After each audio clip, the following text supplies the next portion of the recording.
Hi, Captain Mike Hogan here. Today we're trolling south of Martha's Vineyard for tuna and hopefully some mahi-mahi. We're fishing a traditional spread, which is a mix of bulb squids, green machines, cedar plugs, and tinkler chains. And we're here because there's a nice warm water eddy that is spun off from the Gulf Stream. We're about 13 miles southeast of the southeast corner. And we haven't talked to any boats that have been here yet, so we're fishing blind. We're going to look for bait, look for birds. But more importantly, we're going to work the edge between the warm water and the cold water. Double up! Double up, double up, double up. Brennan, punch it, punch it, punch it. Now one trick we like to do is accelerate the throttles when we hook up. This will by a school of frigate mackerel. And we got two guys on the boat here, so we're going to get to it. So as you can see, a good first step before handling the fish is clearing all the extra lines. Today it's just the two of us, so we're going to leave the boat in idle and clear the lines. Okay, so the fish came in on the bars. There's Brennan boating a small yellowfin.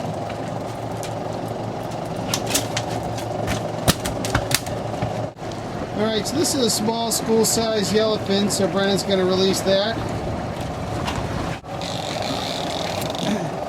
So you just can't beat this morning light. We just drove by a school of frigate mackerel and picked up what appears to be these two small yellowfin tuna. On the bars, the inside riggers.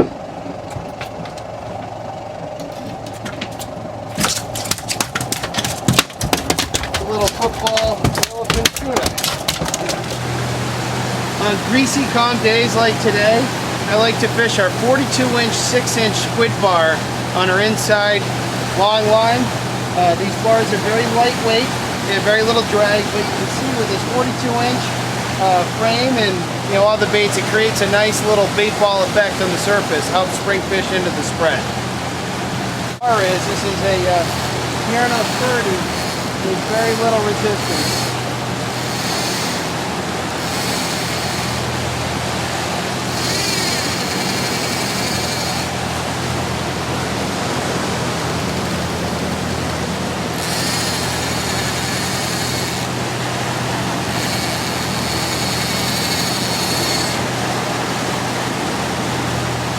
There you have it.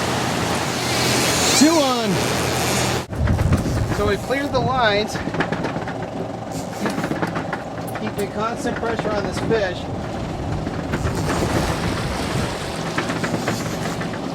I'm always keeping that fish right off the corner here.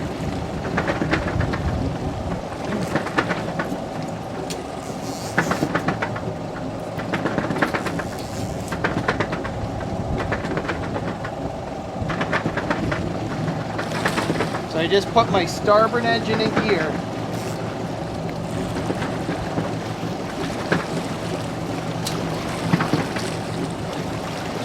The fish is taking more line out.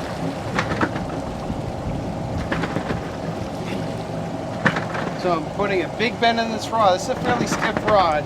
So you want to keep constant pressure on that fish. Remember, when the fish rests, so do you. Now, let me rephrase that. When you rest, so does the fish.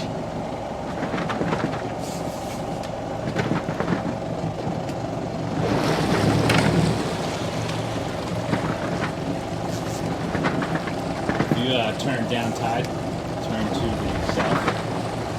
Yeah, this current will take you down. We're drifting astern right now. So, port or starboard in gear? Starboard in gear, circle around. And they're probably good because the current's taking, so the wind's blowing us south. It's vicious.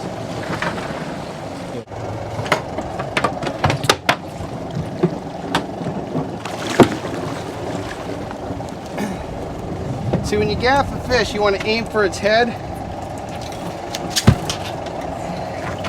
There we go. Alright, so we got 2 rods hooked up here. Again, we're short staffed, so I'm going to leave the camera in a minute, but right now we're going to clear the lines and land these fish. Alright, now these are barely legal fish, so we just need 1 or 2 for the table. We're going to release this guy. Now, he's been out of the water a little bit. Like I said, we're understaffed. So I'm just going to swim this fish. Here it goes. So we have our spread out, and I just like to share a couple of notes as far as letting the lines out. There is a little bit of a method to it. For starters, when we first get out, I always let out the 2 flatline clips. The 2 flatline clips are the closest we have. They're right behind the boat. I like to get just something in the water fast. I fish them in tight in that first clear spot in the wake. Right now we have a green machine daisy chain and a tickler chain. We've been swapping out the flatline clips today, but that's seeming to work best for us. Then when I let the 2 longer lines out, I always let the outside line out first. That will minimize tangles. So I let the long line out first. You can see way back. Right now I have a splasher bar chain with 9-inch bolt squids. Then in tight on the inside outrigger, that's the one I let out after the long rigger, because you want to let the long one out first and then the inside one so you don't get any tangles. Fish are jumping everywhere and we got fish. Fish on. Hit the spot, mark the spot.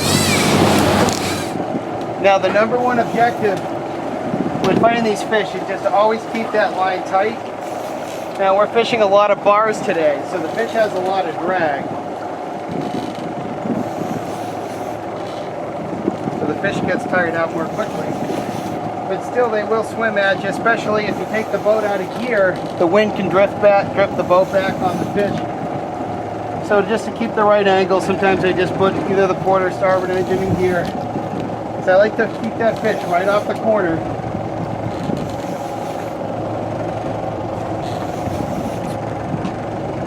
Once you get to that vertical position, short pumps will tire the fish out a little faster.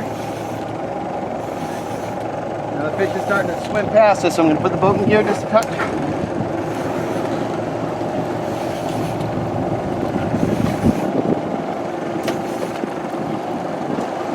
Now this fish isn't terribly large. These are light tackle gear. I'm guessing it is a little yellowfin.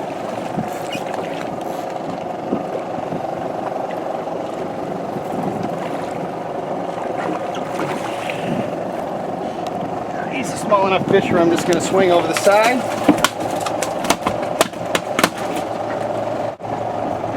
You can see how much drag that fish was carrying around in the water. This is a 42-inch squid bar with little 6-inch squids and a little off-colored 9-inch stinger. Now the size limit for yellowfin tuna is a 27-inch fork length. I'm guessing this guy's fine, but that's why I didn't gaff him. I just wanted to measure this fish first before putting a hole in him.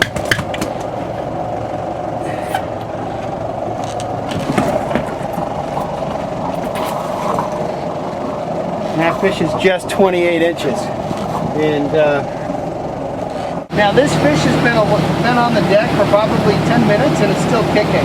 As you can see, it's still in a position to be bled properly, and it's the best kept secret in offshore fishing is running a saltwater washdown hose through the fish's gills.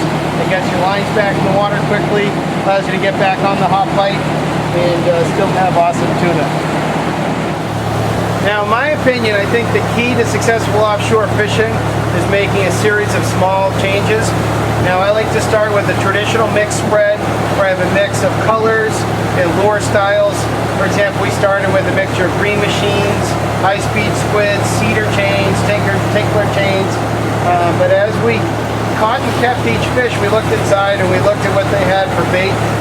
We noticed also that the fish were seeming to go for the bulb squids. So rather than make a wholesale change to switch over to bulb squids, we swap things out one at a time, and our hookup ratio went up. And sometimes you have a formula that works, so you don't want to change too much. And but today was a day where we started the traditional mixed spread, we gradually tweaked it, and we noticed a couple of things. One, they wanted the squids both in rainbow and green and white. Number two, the fish that we are catching, we're coughing up predominantly really fresh squid, so we know they're keyed in on squid that happen to be about 6 inches, about the size of our bulb squids. And then lastly, you notice that the fish wanted the baits fast today for some reason. I changed my speeds. One of the questions I get asked a lot is how fast do you troll when you're offshore, and I always say, well, it depends. You know, what do the fish want? Today's a very calm day, so I tend to troll a little faster on calm days, a little slower on rough days. I changed my speeds today. We were trolling up north of 8 knots, and when we got a hit, we'd punch it all the way up to 12 or 13, and oftentimes that would trigger a second or a third fish.